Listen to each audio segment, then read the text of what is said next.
우리에게 주신 하나님의 말씀은 마태복음 6장 9절 한 절입니다. 중반절까지 읽겠습니다. 같이 읽겠습니다. 하늘에 계신 우리 아버지여. 한 번 더 읽죠. 하늘에 계신 우리 아버지여. 자리에 앉아 주시기 바랍니다. 기도하겠습니다. 하나님 아버지, 우리에게 말씀해 주십시오. 말씀이 우리를 살려 주십시오. 예수님 이름으로 기도합니다. 아멘. 우리 하나님 살아 계십니다. 예수님 여기 계십니다. 성령님 역사하십니다.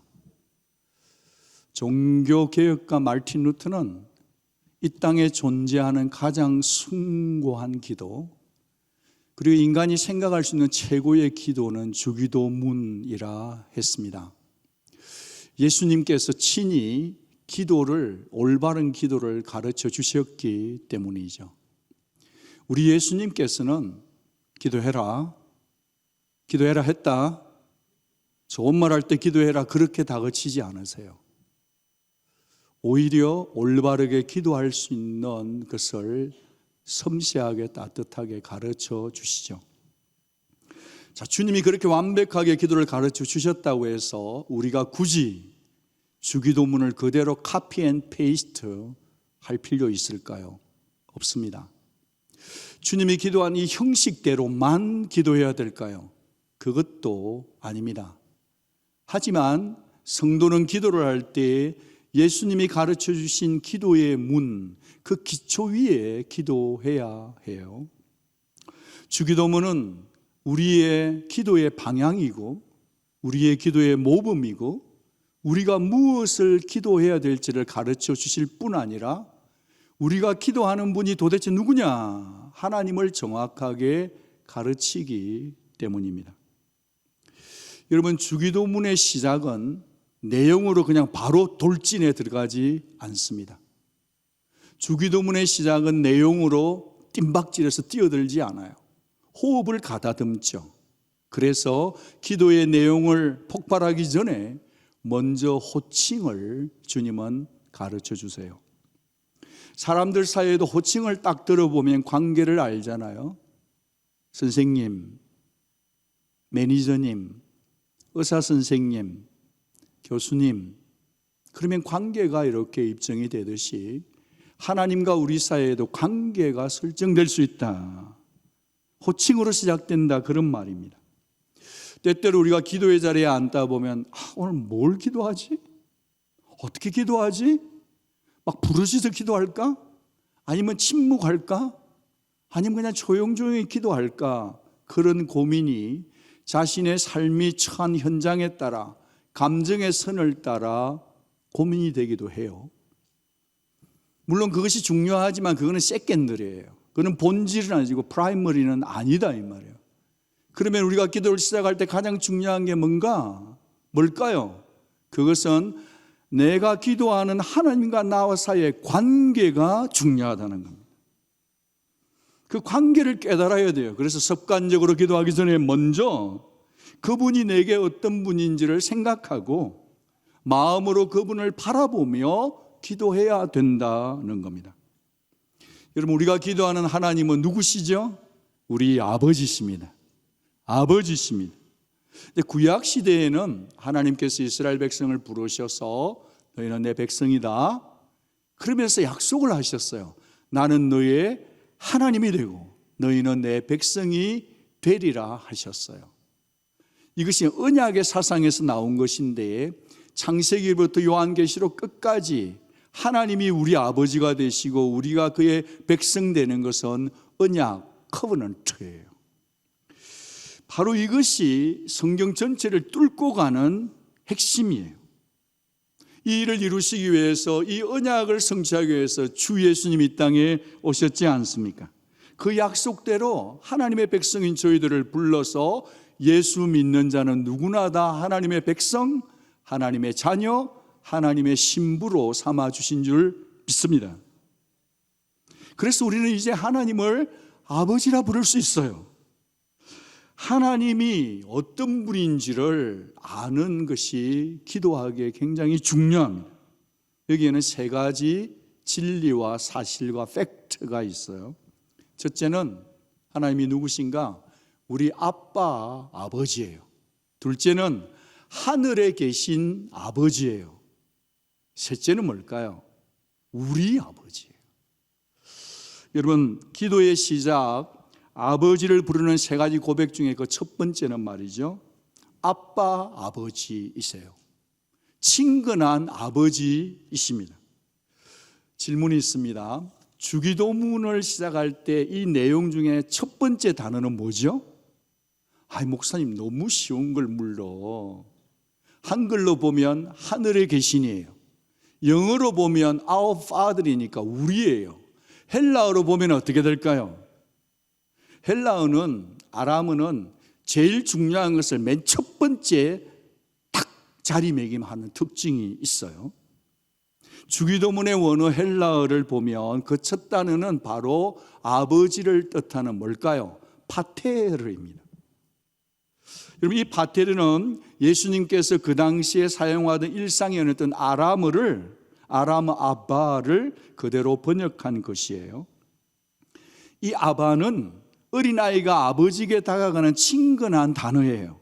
우리말로 말하면 아빠, 영어로 말하면 daddy 이런 거예요. 그런데 이 아바가 친근한 호칭인 것은 맞지만 어린 아이들이 말하는 가벼운 호칭만은 아니에요. 성숙한 자녀가 아버지를 깊이 존경하는 마음으로 부르는 호칭, 존칭이기도 했다는 거예요. 다시 말해서 아바는 철없는 어리광스러운 호칭만이 아니라 인격적인 친밀함을 담은 호칭, 존칭일 수도 있었다는 거예요. 여러분, 복음서를 기록한 이 기자들이 이 단어를 번역하는데 저는 굉장히 고민했다고 생각해요. 이 아람어 아바를 헬라어로 파테르를 옮길 때 고민이 있었단 말이죠. 왜냐하니까 헬라어에는요, 어린아이의 친근한 이 대리, 아빠 이 단어와 또한 아버지라고 하는 무거움을 담은 존중 단어를 찾을 헬라어가 없거든요. 그게 고민이 되는 거예요. 그러다 보니까 그 친밀함을 온전히 다 담아내지 못할지라도 보편적이면서도 무게감 있는 단어 파테르를 아버지 대신 사용한 것입니다. 어떤 성경 구절을 우리가 살펴보다 보면 예수님이 쓰신 이 아바를 그대로 보존해서 적고 바로 뒤에다가 헬라어 파테르를 적어 쓴 부분이 있어요. 아람어 아바와 헬라어 파테르를 붙인 거야. 어디 있냐? 겟세마네 동산에 가보면 있어요. 예수님이 친히 피땀 흘려 기도하던 겟세마네 동산에서 예수님 기도하십니다. 이러시되 아바, 아버지요, 아바 호 파테르 하신 거예요. 아바, 파테르, you can do everything, 이렇게 기도하셨던 것입니다. 예수님만 그렇게 아바 아람어를 붙였냐? 아니요, 바울도 그랬어요. 로마서 8장 15절을 보면 우리가 양자의 영을 받았으므로 어떻게 부르짖을까요? 아빠, 아버지, 아바 파테르를 부른다는 거예요. 갈라디아서 4장 6절에도 마찬가지예요. 하나님이 그 아들의 영을 우리의 마음에 보내주니까 우리가 어떻게 부르짖을까요? 아바, 아버지라 부를 수 있게 되었다고 기록해요. 사도 바울이 구약에 아주 능통한 자였잖아요. 바울이 깨달은 거예요. 아니, 어떻게 하나님을 아빠라고 부르지? 그 감동, 그 놀라움을 붙여서 바울이 성도들에게 알려주는 거예요. 아빠, 아버지, 아바 파테르를 같이 붙여서 기록하면서 하나님 앞에 기도할 수 있는 두려움을, 설레임을 바울은 같이 기록한 거예요. 신선한 충격을 그대로 보존하고 싶었던 바울이었습니다. 자, 그렇다면 예수님께서는 왜 그 당시에 아무도 사용하지 않았던 이런 충격적인 하나님을 아바라고 불렀을까요? 여러분, 왜 그러실까요? 우리 예수님께서? 답은 아주 명확해요. 그건 뭐냐면 예수님이 하나님과 그만큼 친밀하셨다는 겁니다. 아멘. 여러분, 그 친밀함을 그대로 다른 호칭으로는 표현하고 담아낼 수가 없어서 예수님께서 친히 하나님을 아바라고 부르셨다는 것입니다. 그러니까 예수님은 하나님께 대한 이 웅장하고 거대한 지존하시고 거룩하시고 높이 계시고 영원하시고 변함이 없으시고 이거 하려면 하루 종일 해야 돼요. 그런데 기도를 할 때는 그 부분 앞에 있는 부분을 완전히 생략하고 곧바로 기도할 자리 아빠로 들어가는 거예요. 그게 기도하기 위해서는 아빠를 불러야 된다는 것을 주님이 가르쳐 주고 계신 거죠. 자신이 하나님의 아들이라는 정체성을 가지고 말이죠, 그렇게 부르셨을 뿐 아니라 1차적으로는 제자들에게 너희들도 아빠라고 부르고 기도해라.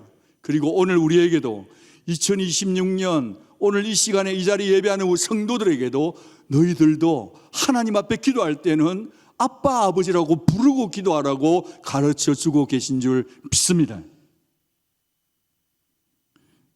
여러분 어떠세요? 요즘 하나님을 아빠 하고 막 이렇게 친밀하게 막 친하게 지내세요?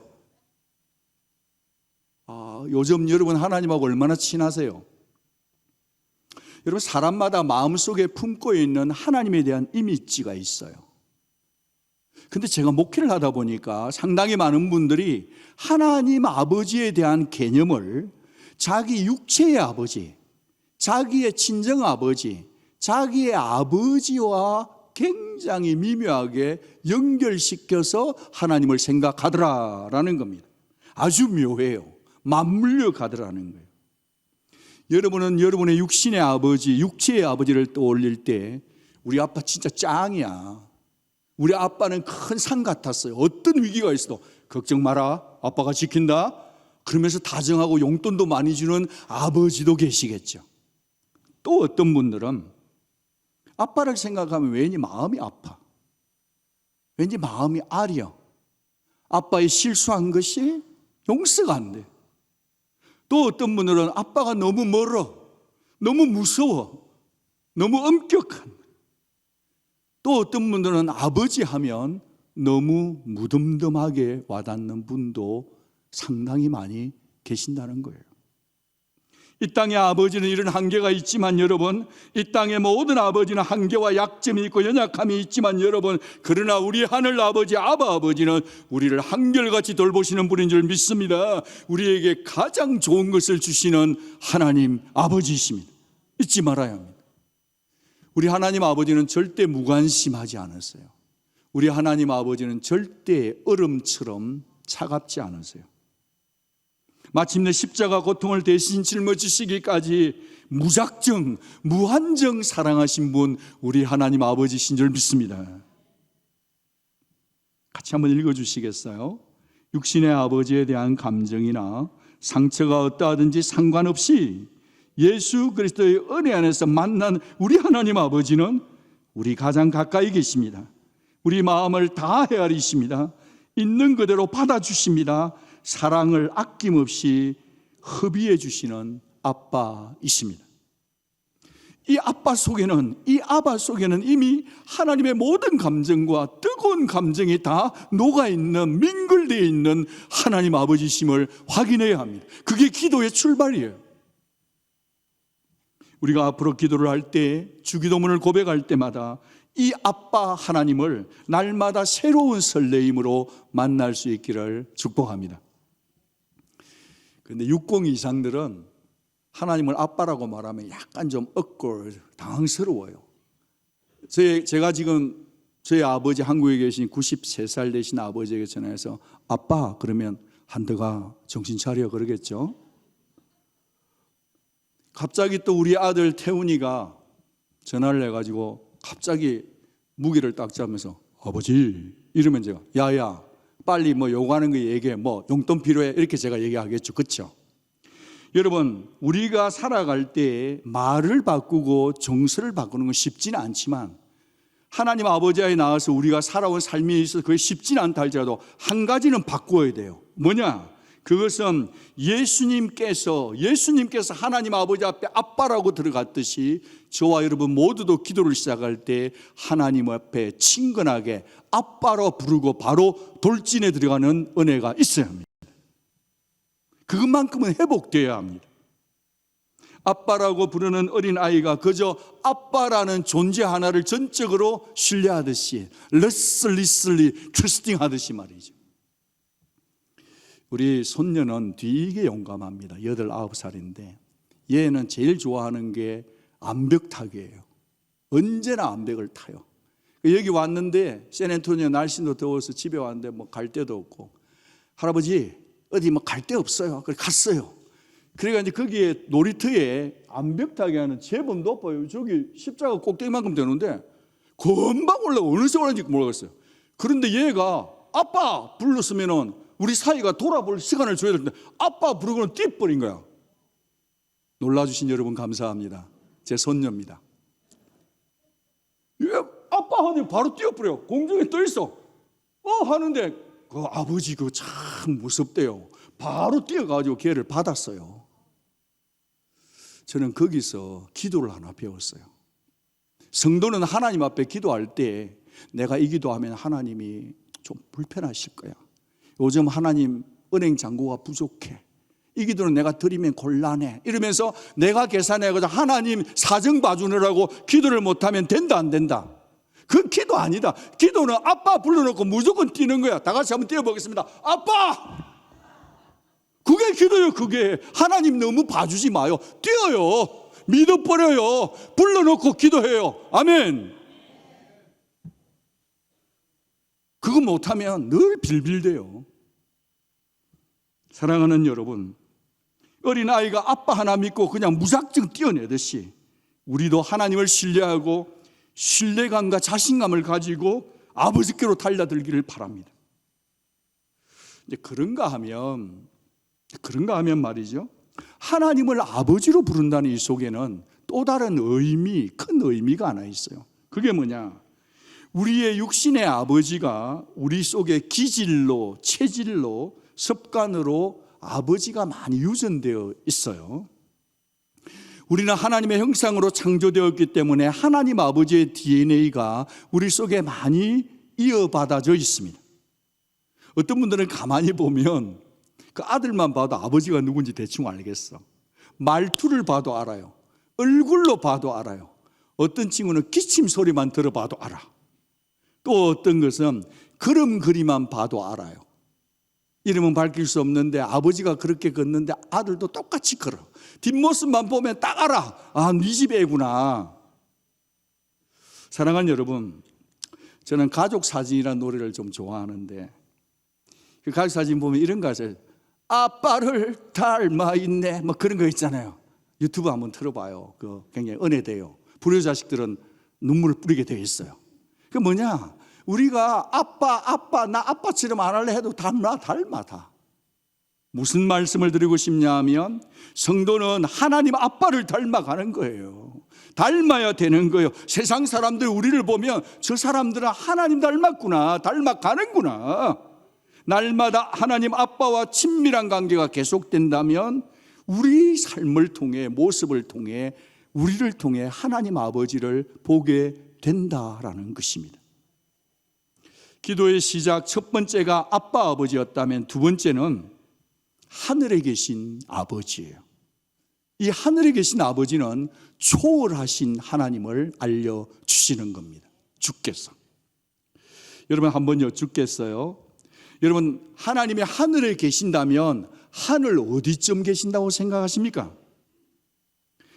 성경 원문을 보면 구약 성경에 보면 하사마리임이라고 되어 있단 말이에요. 그 임은 복수꼴이에요. 하늘에 하늘들이 있다는 걸 미리 창세기 1장에서 보여주셨어요. 그런데 신약에서 예수 그리스도께서 하늘의 아버지께 기도할 때 토이스 우라나스 그런단 말이에요. 그 토이스가 복수꼴이에요. 우라노스도 복수꼴이에요. 그러니까 예수님은 자기가 하늘들을 창조해 놓으니까 예수님은 문법에 아주 정확한 분이세요. 그러니까 하늘에 계신 우리 아버지라 하면 문법이 틀린 거야. 믿어주세요. 예수님은 자기가 창조한 하늘들이 하늘들인 줄 알았기 때문에 하늘들에 계신 우리 아버지 토이스 우라노스를 썼단 말이에요. 이럴 때 누가 고개를 끄덕끄덕하면 해주면 좋은데 anyway 가보겠습니다. 성경 원문을 보면 하늘은 하늘들로 되어 있단 말이에요. 복수꼴이에요. 너무 크고 광대하시니까 그럴지도 몰라요. 유대인들은 그 당시에 세 개의 하늘을 생각했어요. 첫째 하늘은 이게 삼층천으로 본단 말이에요. 그래서 여러분, 하나님이 그러면 첫째 하늘에 계실까요? 아니면 둘째 하늘에 계실까요? 아니면 셋째 하늘에 계시냐고요. 첫째 하늘은 어디냐? 우리가 눈으로 보는 하늘, 파란 하늘, 새들이 날아다니는 스카이가 되겠어요. 둘째 하늘은 어디냐? 거기에는 별과 달이 져 있고 수금지와 목도 청해명, 그 다음에 은하수 갤럭시가 흘러가는 스페이스예요. 코스모스예요. 유니버스, 우주제. 세 번째는 인간의 눈에 보이지 않는 하나님의 보좌가 있는 영적 하늘, 즉 우리가 성경에서 보게 되는 헤븐인 겁니다. 자, 그렇다면 하늘들에 계신 우리 아버지, 예수님이 가르쳐 주셨어요. 하늘들에 계신 우리 아버지는 저 첫째 하늘에면 격리되어 있다는 말일까요? 아니에요. 하나님 그분은 무소부지하세요. 옴니프레전스예요. 계시지 않은 곳이 없어요. 그러니까 하나님은 첫째 하늘인 대기권에도 계시고 둘째 하늘인 우주 속에도 계시고 하나님 보좌를 두고 있는 삼층천 그 하늘에도 계신 줄 믿습니다. 동시에 하나님이 하늘들에 계신다는 말은 동시에 이 땅 위에도 계신다는 말인 것입니다. 여러분 마음속에도 계신다는 말입니다. 여러분, 예수님께서 왜 첫 번째는 친근한 우리 아버지를 말씀하셨다가 이번에는 하늘을 들에 계신 하나님을 말씀하시면서 하나님의 초월성을 상기시켜 주셨을까요? 무엇을 가르치고 싶으셨을까요? 여기 초월하다는 말은 무한하다, 한계가 없다는 말이잖아요. 한마디로 그 아버지는 우리와 차원이 다르신 하나님이신 것을 가르치시는 거예요. 예, 그분은 우주보다 크십니다. 만약 그분이 우주보다 작다면 하나님이 아닌 거죠. 딱 우주만큼 크다고 한다면 그분은 죄로 인해 고장난 이 우주를 고치실 수 없는 거예요. 그런 거로 하나님은 우주보다 더 막강하고 크신 분이십니다. 이것이 바로 하나님의 초월성인 겁니다. 여러분, 언제 기회가 되면 LA나 달라스에 가시게 되면 우주 전체를 보여주는 큰 그 뮤지엄이 있는데 자녀들 데리고 꼭 한번 가보시면 좋겠어요. 거기 가보면 지구, 태양 이런 게요 먼지보다 적어요. 갤럭시보다 크신 하나님, 우주의 하나님을 보게 되면 그 정말 크신 광대하신 하나님 앞에 와우 하게 되거든요. 사랑하는 여러분, 시편 135편, 136편에서는 하나님을 이렇게 소개해 주세요. 홀로 큰 기이한 일을 행하시는 분, 지혜로 하늘을 지으신 분, 땅 위에 물을 펴신 분, 큰 빛들을 지으신 분, 해로 낮을 주관하게 하신 분, 달과 별들로 밤을 주관하게 하시는 분으로 소개해요. 게다가 안개를 땅끝에서 일으키시는 분, 비를 위하여 번개를 만드시는 분, 바람을 그 곳간에서 내시는 분으로 소개하시 하나님의 초월성이에요. 이 크신 하나님을 어떻게 이 짧은 혀로, 이 작은 머리로 어떻게 그 초월성을 다 담아낼 수 있겠습니까? 담아낼 수 없어요. 하찮은 죄인인 우리 인간들이 어떻게 감히 그 앞에 서기조차도 두렵고 놀라운 분이죠. 여러분, 우리가 믿는 우리 하나님 아버지 그분은 위대하신 분이십니다. 완전하신 분이십니다. 거룩하신 분이십니다. 영원하신 분이십니다. 그래서 할렐루야인 거죠. 야훼 하나님인 거죠. 근데 여러분, 여기서 우리가 한 가지 생각해 보자고요. 이 크신 하나님 좋아요. 위대하신 하나님 좋아요. 고고하신 하나님 좋아요. 근데 그분이 멀리만 계신다면 나하고 무슨 관계가 있겠어요? 그래서 그 하나님이 우리 인간에게 전혀 다가오지 않는다면 어떻게 구원받을 수 있겠냐고요. 그 크신 분이 우리 가운데 친히 찾아오셔서 아빠가 되어주신 줄로 믿습니다. 그러니까요, 그랬어요. 동시에요, 우리가 기억해야 될 엄연한 사실은 바로 이것입니다. 같이 한번 읽어주십시오. 하나님은 우리의 아빠이지만 동시에 마땅히 경외받으셔야 할 분이십니다. 우리는 전능자 앞에서 두렵고 떨림으로 거룩한 경외감으로 그분에게 나아가야만 합니다. 이 사실을 정확하게 의식했던 자가 전도서에 있다고 보는 거예요. 전도서 5장 2절 보면 전도서는 코헬렛, 지혜자가 말하는 건데 세번역 성경으로 이렇게 되어 있는데 같이 한번 읽으시죠. 하나님 앞에서 말을 꺼낼 때에 함부로 입을 열지 말거라. 마음을 조급하게 가지도 안 된다.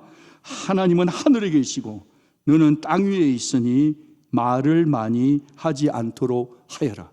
이게 하나님 앞에 경외의식이에요. 예배 드릴 때도 마찬가지예요. 그런데 예수님이 이 말을 아껴야 되는데 기도의 문을 열어주시면서 성도들이 마음껏 기도할 수 있는 장을 열어주셨다는 사실 아닙니까?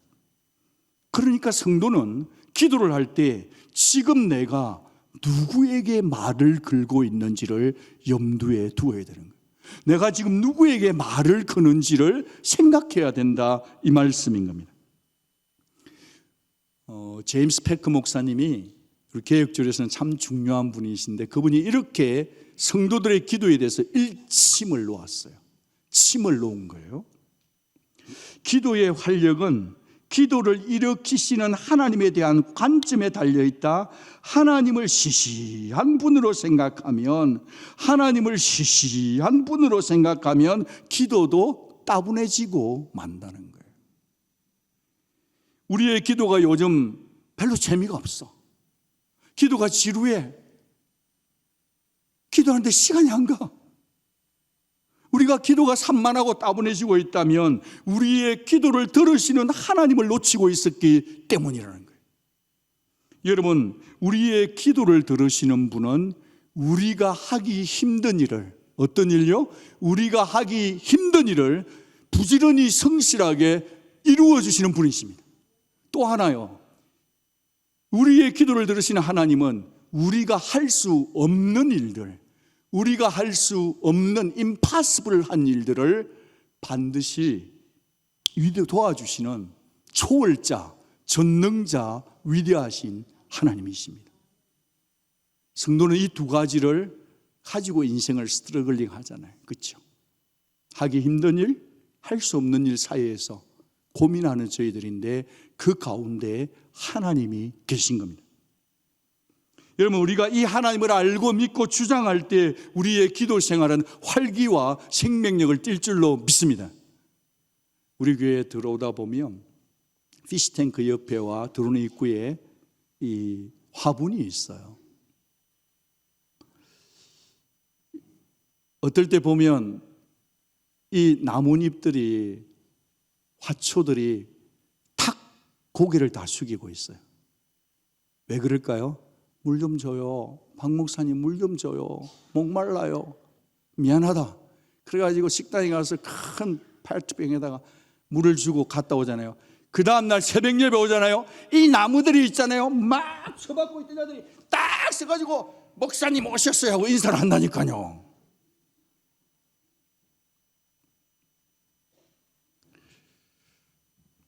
하나님 앞에 기도를 하는 성도는요, 죽을 것 같은 고통 속에서도 다 일어나는 거예요. 기도 안 해서 지금 그럴지도 몰라요. 옆에 있는 성도님에게 기도합시다 인사 한번 해주시면 좋겠습니다. 여러분, 우리의 창조자, 우주의 심판자, 정말 그분이 참으로 보잘것없는 저희들에게 아빠가 되어주시겠대요. 이 얼마나 놀라운 은혜인 줄 아세요? 이 얼마나 놀라운 신비 중에 미스테리어스는 뭐냐? 하나님이 우리의 아빠 되어주겠대. 그걸 우리가 잘하는데 봐주고, 우리가 잘하면은 아빠 해주고 잘못하면 아빠 안 할래, 그런 분이 아니라 무작정 우리 아빠 되어주겠대. 할렐루야. 신비예요. 감동이에요. 그러니 우리 뭐 해야 될까요? 기도해야죠. 기도하는 우리 속에 이 거룩한 경외감의 하나님으로부터 기도가 시작되기를 축복합니다. 자, 첫째가 뭐였죠? 아빠, 친근하신 하나님. 둘째는 뭐죠?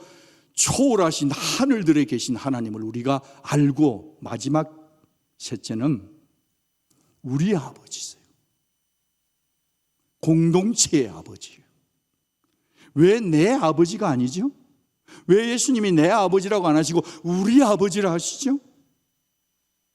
예수님은 지난주에 말씀을 할 때 예수님은 기도할 때 어디에 들어가서 기도를 했어요? 타메이온, 골방에 들어가서 기도하라고 가르쳐 주셨어요. 하나님 앞에 단독자로 서라고 하셨어요. 그러나 여러분, 주기도문 전체를 보면 주기도문 전체 내용 가운데 나라고 하는, I라고 하는 인칭 대명사가 한 번도 안 나와요. 여러분께서 만약에 주기도문 속에서 I라는, 나라는 부분을 찾아서 오시면 제가 바로 커피 쏩니다. 세렌토 제일 맛있는 커피 쏘겠습니다. 제가 커피 안 사드리려고 안 나오는 줄 알면서 얘기 드린 게 아니고요. 없어요. 뭘 말하고 싶은 거죠?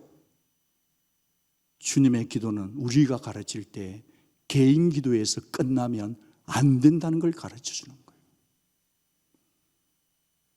골방에서 나 혼자만 기도하고 내 신앙 좋은 척만 해서는 안 된다는 거예요. 반드시 더불어 함께할 존재, 우리가 있음을 깨우쳐주는 예수님의 기도세요. 그래서 내가 하나님을 향해 아버지라고 고백하는 순간 나 아닌 모든 지구촌의 성도들 다, 그들도 똑같은 하나님을 향해 하나님 아버지라고 부른다는 사실, 그는 곧 모든 성도는 다 나의 형제요 자매라는 것을 가르쳐 주시는 것입니다. 그래서요, 교회는 하나님을 아버지로 모신 하나님의 대가족입니다. 교회는요, 하나님을 아버지로 모신 하나님의 대가족이에요. 빅 패밀리예요. 여러분, 이 당연한 진술에 아멘이신가요? 그러니까 각 나라와 각 족속과 응과 민족과 교파와 시도를 초월해서 지구촌에 있는 모든 성도가 다 우리의 형제요, 우리의 가족인 것입니다. 우리 교회는 언약 공동체 중심으로 교회가 이렇게 가고 있는 교회예요. 사정이 있어서 언약 공동체에 참석을 못하는 분이라 할지라도 늘 언약 공동체 중심으로 가시는 게 좋아요. 하나님을 아버지로 고백하니 하나님의 교회 공동체 가운데 살다 보니까 갈등과 상처를 받기도 해요. 그런 분일수록 목사님, 그냥 저는 나 혼자 신앙생활 할게요. 난 놔두세요. 난 그냥 조용히 믿고 살고 싶어요. 이해는 돼요. 사정을 들어보면 진짜 그럴 수 있을 것 같아요. 그렇지만 행여라도 그것이 나의 신앙 스타일로 굳어져 버린다고 한다면 예수님의 주기도의 문의 관점에 보면 예수님이 꿈꾸는 신앙생활은 아니에요. 예수님은 우리 같이 기도 신앙생활 해라고 하셨기 때문입니다. 같이 한번 읽어주시겠어요? 같은 믿음의 사람들이 어우러져서 함께 부대끼는 것, 그래서 진짜 한 몸을 이루는 것, 이것이 바로 우리 하늘 아버지의 뜻이자 간절한 바람이에요. 아멘. 아멘. 말씀을 정리하고 싶습니다. 우리가 우리 하나님 아버지라고 고백할 때마다 예수님이 우리에게 원하시는 게 있어요. 그것은 기도의 지경을 넓히라고 하시는 거예요. 우리는 본성적으로 기도할 때 이기적일 때가 많아요. 늘 내 문제, 내 자식, 내 건강, 내 먹고 사는 일, 내 비즈니스, 거기에 갇히기가 십상이에요. 그렇지만 이제는 이 좁은 기도의 지경을 좀 이렇게 스트레치 아웃, 이 지경을 좀 넓혀봐요. 공동체의 아픔과 피로도 좀 같이 구하면 좋겠습니다. 언약 공동체마다 우리의 아이베스트 영혼들을 놓고 이 아이베스트 영혼들의 그들의 잃어버린 자녀들을 위해서, 그들의 예배가 무너진 그들의 삶을 보면서 그들 영혼을 위해서 하나님 아버지께 심장 터질 듯이 기도를 한번 토해봐요. 토해보십시오. 이제는 아빠 하늘에 계신 우리 아버지를 고백할 때마다 경외감과 친근함으로 아버지 품으로 더 가깝게 달려나가시길 축복합니다. 나아가 우리 몸된 교회를 기도로 아름답게 세워나가시는 온누리 가족 다 되시기를 주 예수 그리스도의 이름으로 축복합니다.